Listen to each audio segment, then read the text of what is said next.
100%. واحد في الحزب الوطني. ده كان 30%.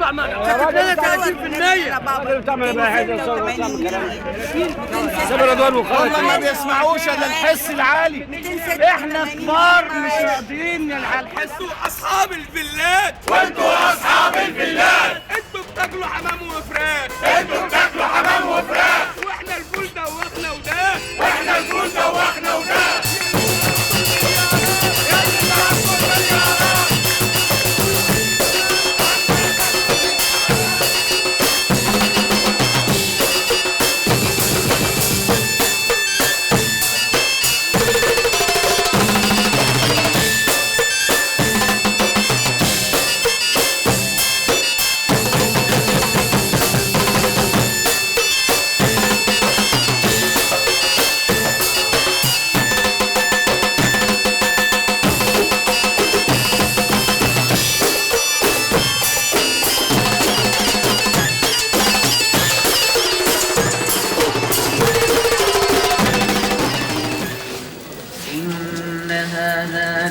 البلاء المبين وفديناه بذبح عظيم وتركنا عليه في الآخرين سلام على إبراهيم كذلك نجزي المحسنين إنه من عبادنا.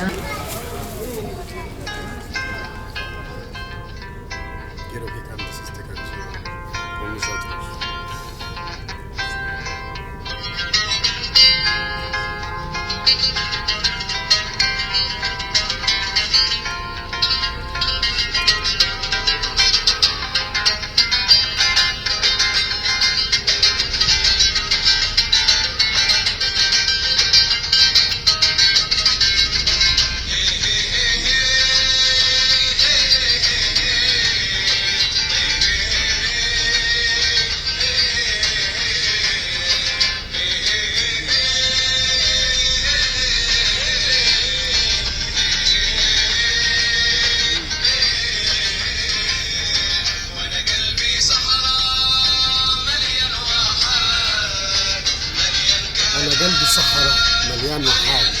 Llevo un corazón como el desierto. Está lleno de oasis, lleno de palabras y silencio.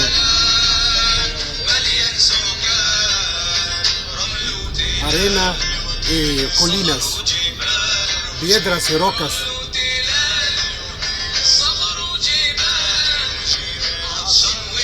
Tengo mucha sed, aunque soy vecino del Nilo.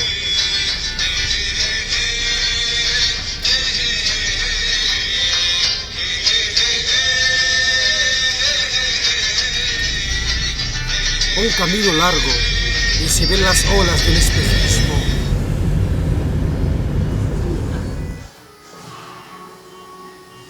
Before the revolution,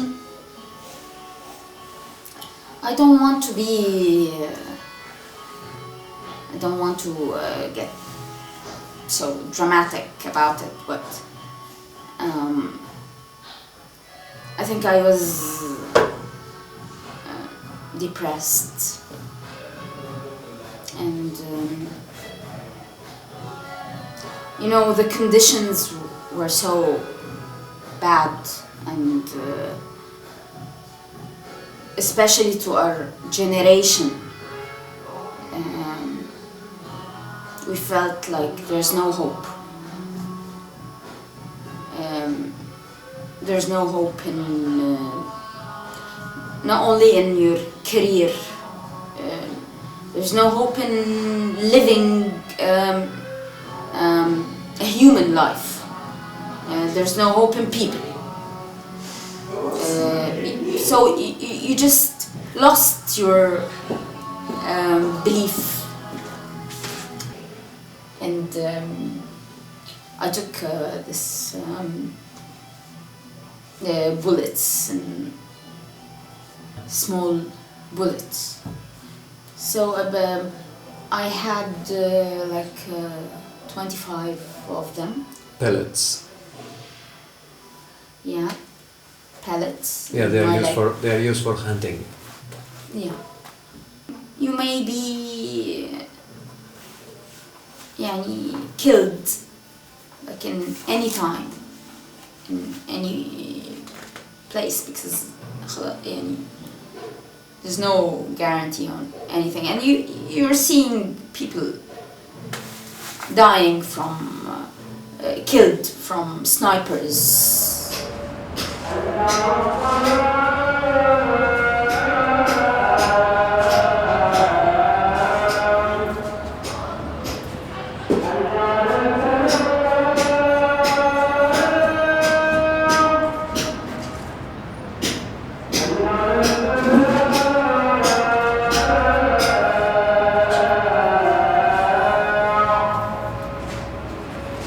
In the revolution days, and this is what I felt, and even from a talk from many friends around us, at least we found each other again. Like in the beginning, everyone was saying this thing inside themselves and living their own life, but during the revolution day, like we found each other, and we found that we are connected in a way, and we can do something, and like a very positive energy started to grow.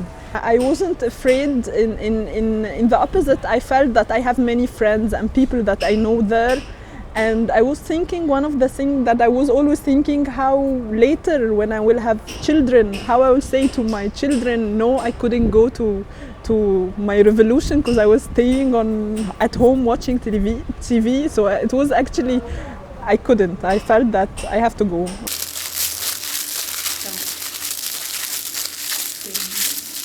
احنا بنات بين الحارات يا سمي بلدي على شربات بيموتوا فينا الزباط واتدلع يا رشيدي على وش المي سيب شعري وامسك ايدي على وش المي احنا بنات الفجالة لا لينا جيب ولا سيالة بيموتوا فينا الرجالة واتدلع يا رشيدي.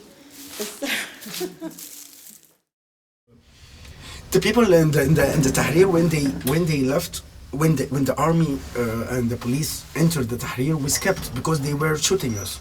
Then we collect ourselves in Talat Harb, which is very close square, and then we enter Tahrir again. So they fear, they scared, they run from people. They have nothing. Just like as you see me, some stones, and they have the power. They have the guns, they have the Kalashnikov. They run and they have this, and they run from us. They have stakes to beat us, but they run. The soldiers, they run. I know what. You know what I mean? Yeah. So that was amazing. It means, as we were saying, power in the people, not in the Kalashnikov or in the stakes or. When you see all this revolution happen at the same time, we can work. It means what? It means that all people who are under the same pressure, acted together because they are the same pressure. So it's spread because this revolution is somehow, I see it, first of all, it's a clash of generations. The younger generation having a model of life, they want to leave it, but they cannot leave it because the old elders are really controlling our lives. So first thing, having a clash of generations. Second thing, look to the whole humanity.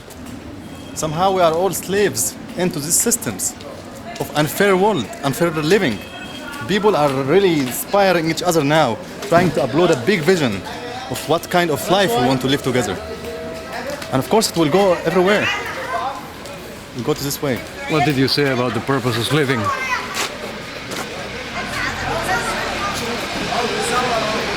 Come on. People start to ask themselves, what's the purpose of living? Why I'm living? Why I'm continuing living day by day? What's the value? What's the value of keep being in this system?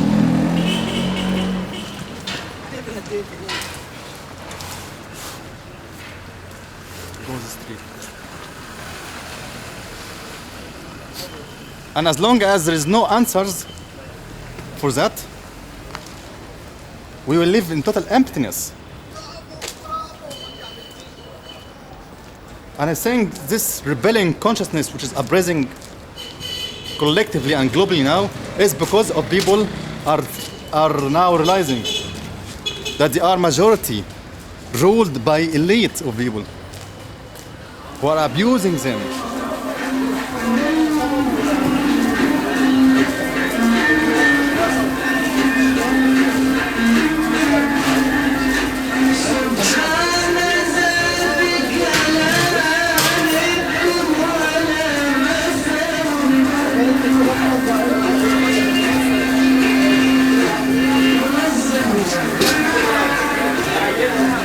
On the 25th, we didn't know much what's gonna happen, so just my friends and me went together, and we were trying to calm down and to think that nothing bad is going to happen.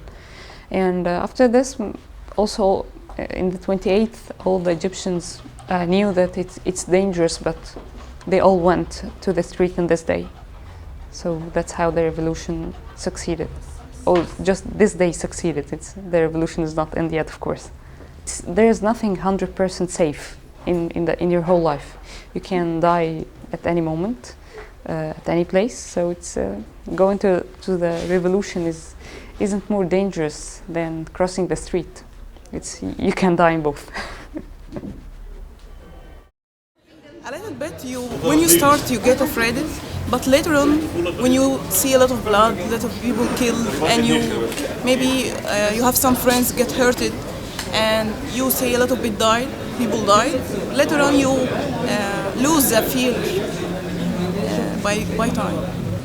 That's why you can find people in the front lines. They are not afraid. They are running to take the bombs and throw it again. How it happens after 10 days of killing and dying? Later on, you find that all people you love, they are disappeared. So why you are here? People realize that they have the power to change. Then everyone just automatically believed. It's almost like instinct. It's a human instinct. We just all of a sudden realized we can do this. We can change this. It's not a fact, and we did. And I think it was inspirational for other places. It's not to try and say we're inspired, but it does, because it's almost like art. That's the whole thing. This is art. I think art is the strongest gun ever can be. Art means writing, painting, poeting, everything. Dancing, filming. Art is a gun. Not the gun, it's a gun. Because it's okay, if you kill me, kill me. But my work will stay, you know. There's many people, they died, but they still here, you know. They didn't die, and this is a test. This is a world test, you know, because you can't really you can kill a body, but you can't kill a soul, because you can't catch it. Afraid than the military kill you? Sure, I'm afraid, but we have no choices. What is this? Killers. And they prevent us to come here every day. Stop. I'll give you the truth. I'll give you honesty, so long as you give me asylum in Spain. All the pictures were taken in Tahrir Square during the 18 days of the uprising.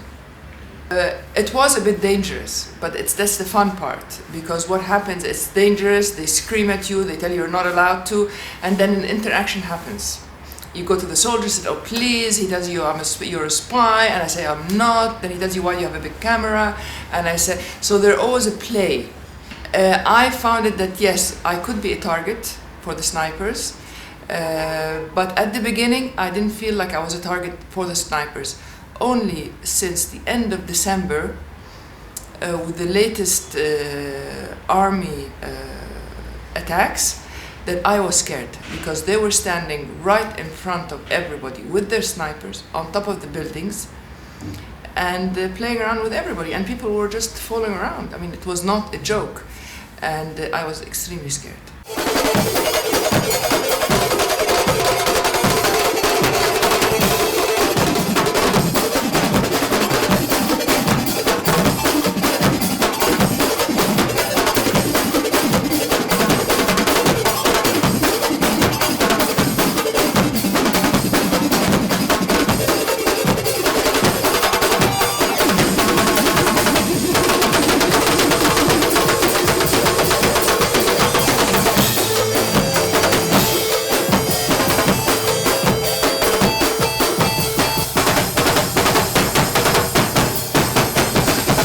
art in itself is an expression. It's a way of fighting back. It's a way of saying that we are saying, not just as artists, but as audience and artists, that we're still alive and that we're moving on and that nothing is going to stop us.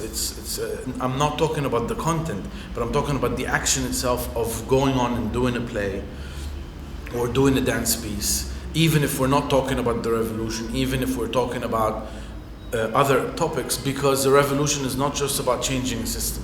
It's about changing the minds and the culture and about changing how our lives is. So the issue of male dominance within the family is a revolutionary issue.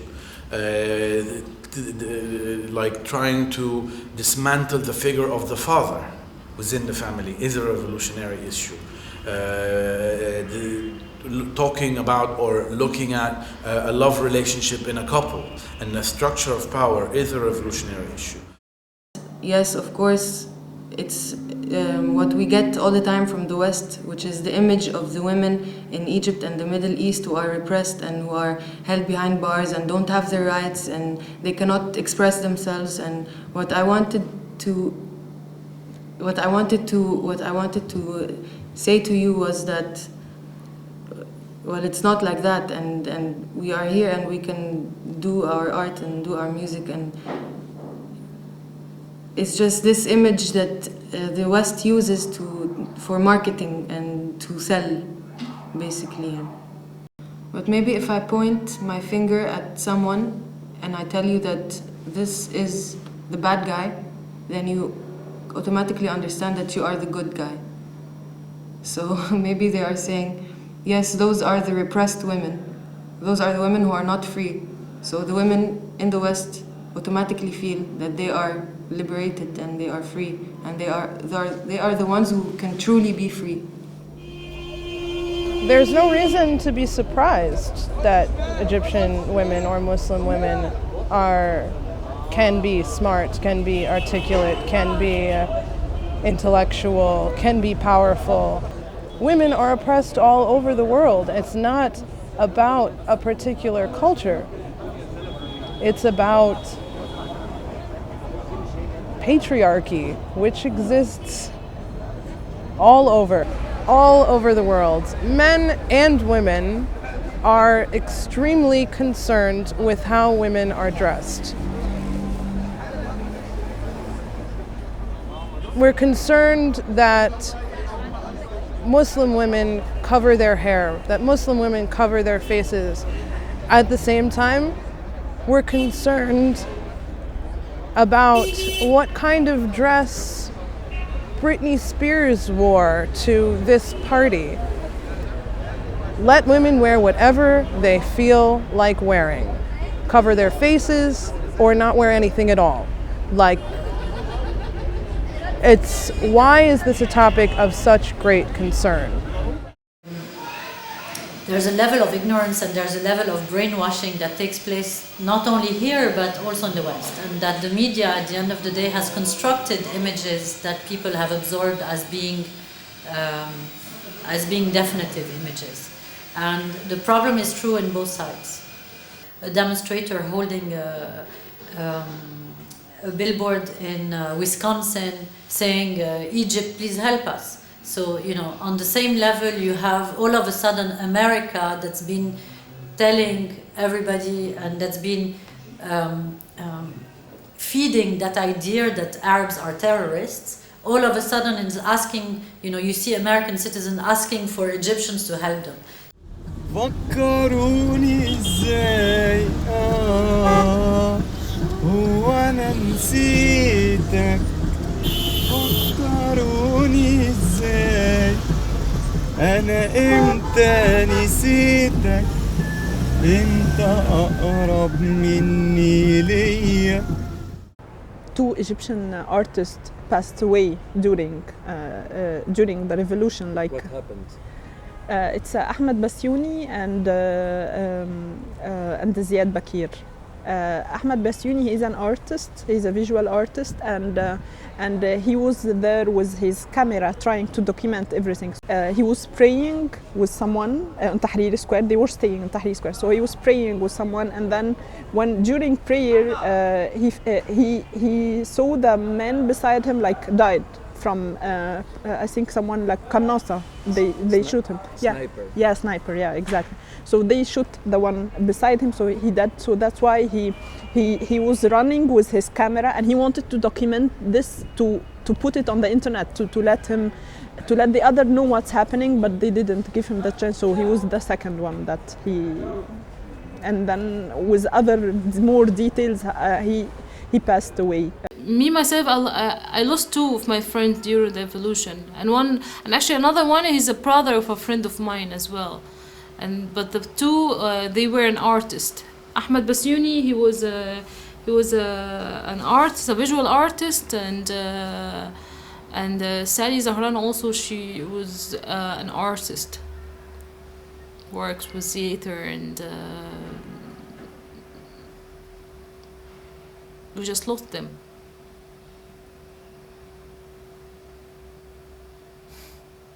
I want first to say the second Egyptian artist. His name is Ziad Bakir, and Ziad Bakir is he's a graphic designer of the Cairo Opera House. He is making all the sign, and his sister is a friend of mine, and she, like, before he passed away, she always said that he's like a very calm person, and he like all this kind of orchestra, symphony music, and Enrico Macias, and like all he's a very peaceful man and artist. He ran with the other people to protect the Egyptian museum, and then it's also the sniper man who killed them. Like he had a shot from here, and then it went out from there. So it's very hard.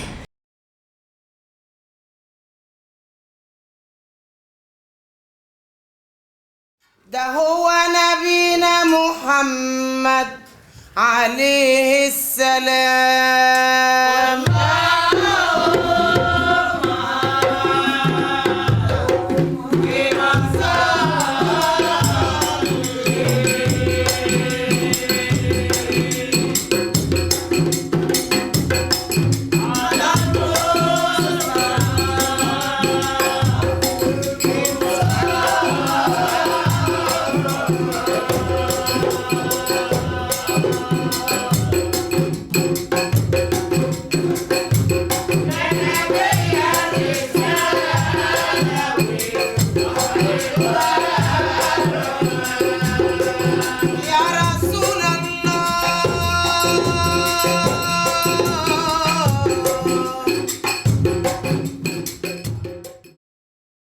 A lot of people lost their lives, and a lot of people lost their eyes and other parts of their body to struggle for freedom. And we cannot disregard that, because this is the ultimate human sacrifice. You know, it's a sacrifice. You give yourself for the higher cause, which is a very old notion, but it's also the ultimate of humanity. The bullet of the snipers can't kill the soul. Ahmed Bassiouni, our colleague, he's an artist and he died, but we can't stop saying his name. You know, his name now is like, it became more and more and more famous. You know, his son will be, very proud of his father, and he is very proud of his father. You know, and his wife, and you know, you can't kill a soul. No. It's something you can't catch, but something really great and big.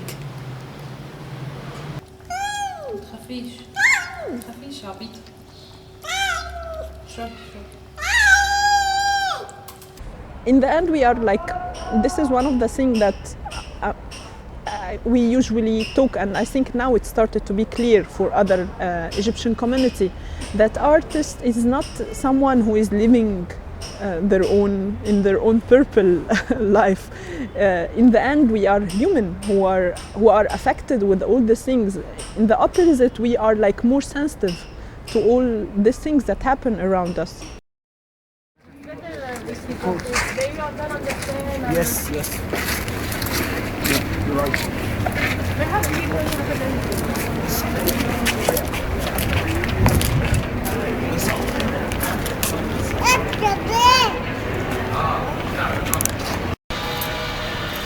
And this was buried. This school, and they didn't know it. It was buried. We all have our ways of fighting. I mean, we do go into demonstrations and we do, but at the end of the day, we're artists, and we are lucky because we have a voice and we have a way of fighting different than the others, and that is also effective. It's not because we don't go and throw stones. It means that we are not involved or we're not engaged. And luckily, they listened to what I said, and we actually went on and they did rehearsals, and we did the festival, which like last week. The event had calmed down also, so it helped.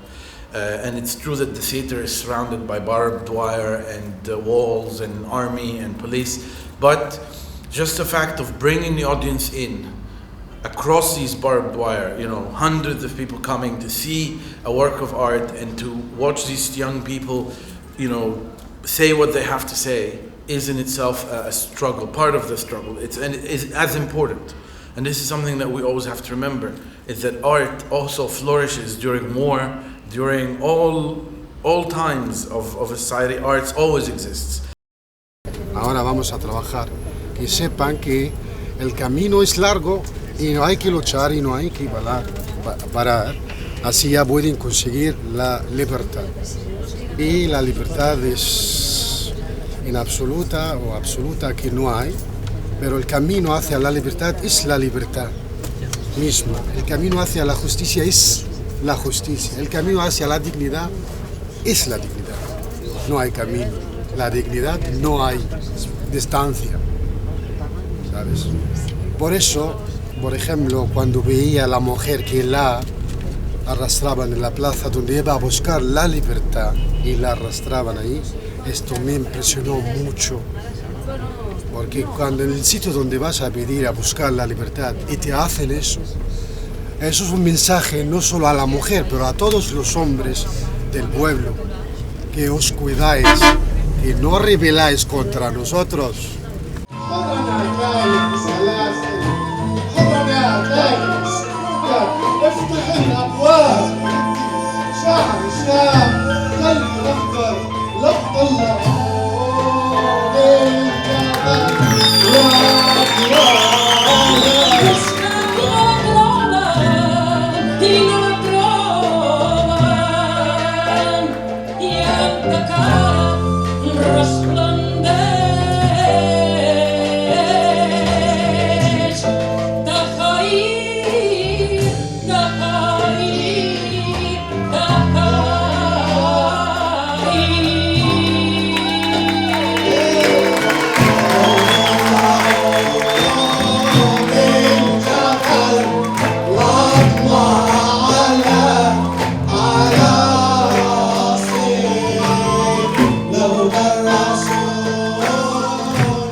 Capitalism is collapsed. It has collapsed, but we don't want to admit it.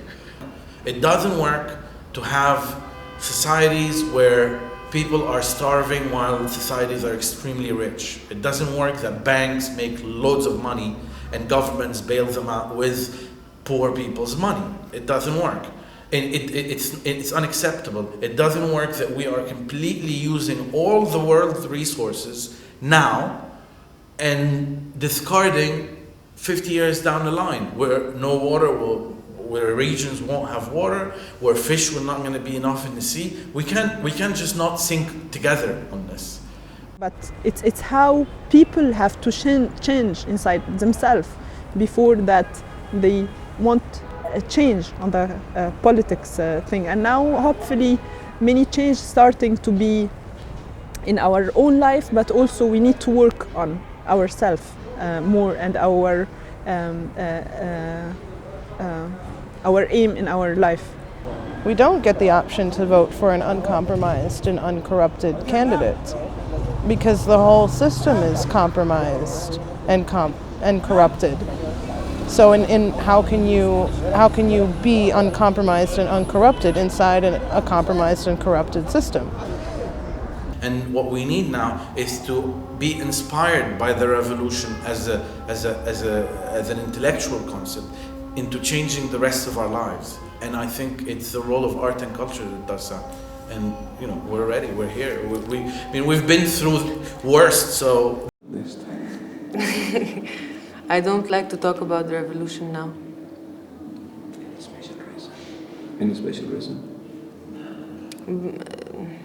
There's so many people are talking, so maybe I just think that I want to listen.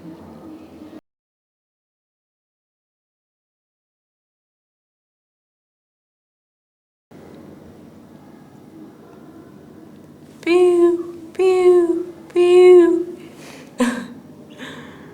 And all people is afraid.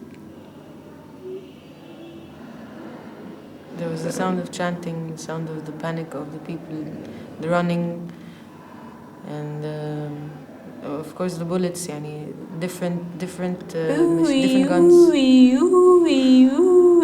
Ambulance all the time, and the motorcycles were carrying the people, the injured people, from one side to another. There was also the sound of the occasional adhan, the call for prayer. That was,